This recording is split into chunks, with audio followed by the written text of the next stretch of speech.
Welcome to Grow to Glow. Do you ever feel like you're walking through life with no emotional armor? Like every comment, every rejection, every small disappointment hits you like a freight train while everyone else seems to just brush it off? I used to think there was something fundamentally broken about me. I'd cry at commercials, lose sleep over a coworker's tone, and feel physically sick when someone seemed upset with me.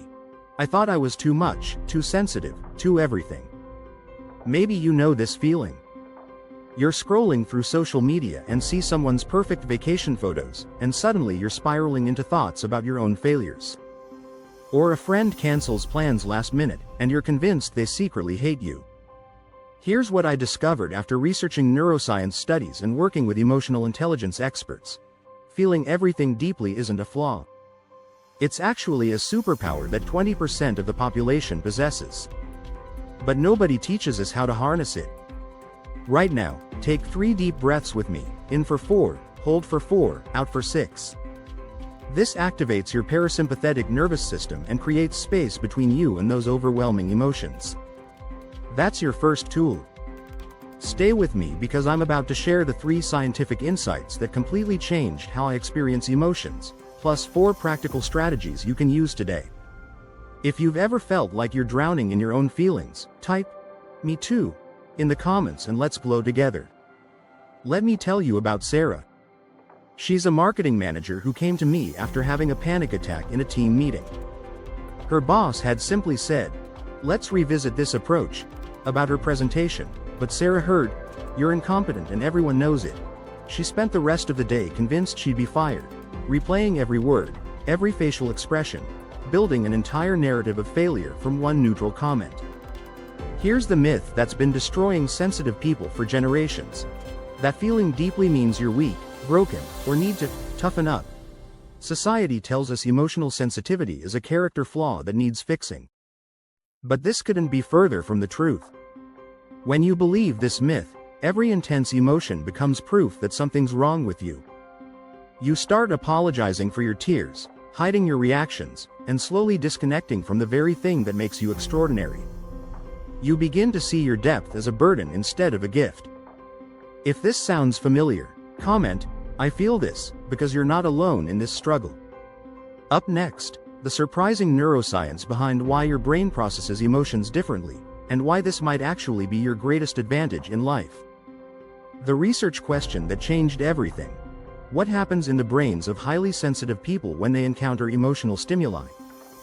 Dr. Elaine Aron's groundbreaking studies using brain imaging revealed something incredible.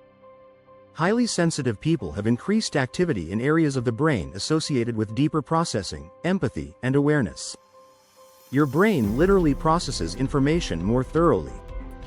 Dr. Arthur Aron's research at Stony Brook University showed that sensitive individuals have stronger activation in the insula and temporal parietal junction areas that govern emotional processing and mirror neuron responses. Think of it like this. Most people have emotional volume controls that go from 1 to 10. Yours goes from 1 to 25. You're not broken, you're just operating with a wider emotional range. It's like having high-definition emotional vision in a standard-definition world. Key insights. Your brain processes subtleties others miss. You pick up micro-expressions, energy shifts, and unspoken tensions. You feel your own emotions and others' emotions more intensely. Your nervous system is simply more reactive to stimuli. Up next, 4 proven strategies you can start today to transform this sensitivity from overwhelming burden into your greatest strength. Step 1. Create emotional boundaries. Drive.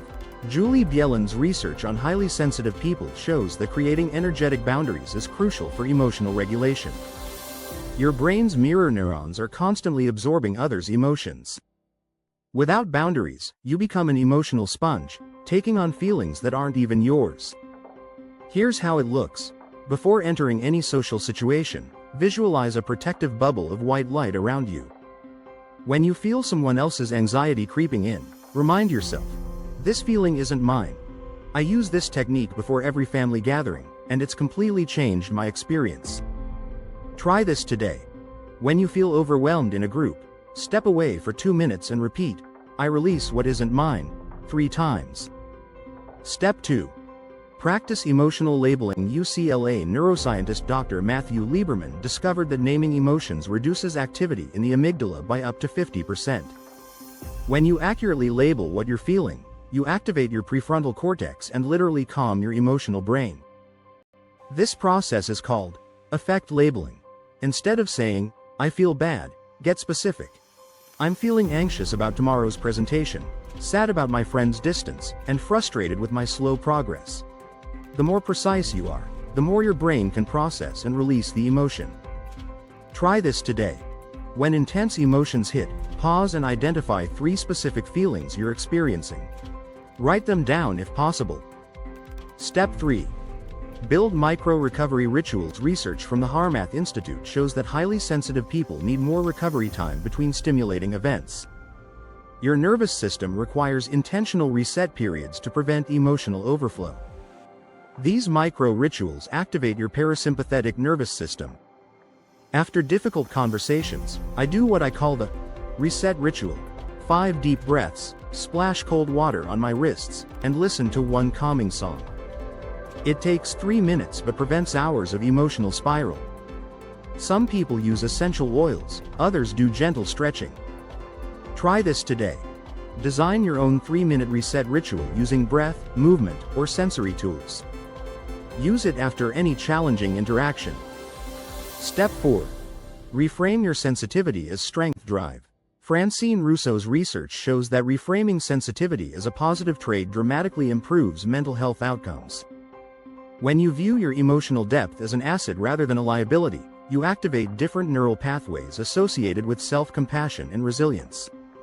Instead of, "I'm too sensitive," try, "I have the gift of deep feeling." Instead of, "I'm overreacting," say, "I'm responding authentically to my experience." This isn't toxic positivity, it's accurate reframing based on neuroscience. Try this today. Catch yourself using negative self-talk about your sensitivity and consciously reframe it as a strength or superpower. Let's quickly recap your 4 power tools. Create emotional boundaries using visualization and mantras. Practice emotional labeling to calm your amygdala. Build micro-recovery rituals for nervous system reset. Reframe sensitivity as your superpower, not your weakness. 6 months after implementing these strategies, Sarah from our earlier story got promoted to senior manager. She told me that learning to work with her sensitivity instead of against it made her the most emotionally intelligent leader on her team. Her deep processing became her strategic advantage. Remember, in a world that often feels harsh and disconnected, your ability to feel deeply is exactly what's needed. You're not too much. You're not broken. You're simply operating with expanded emotional capacity in a world that desperately needs more empathy, intuition, and authentic connection. Which of these 4 steps resonates most with you? Comment below and let me know which one you'll try first. If this video helped you see your sensitivity in a new light, please like and subscribe because it helps other sensitive souls find this content. Next, watch my video on how to stop absorbing other people's emotions, where I dive deeper into energetic boundaries and protection techniques. Until next time, remember our motto: grow wiser, glow brighter. Like, subscribed and add alert. Grow and glow every day.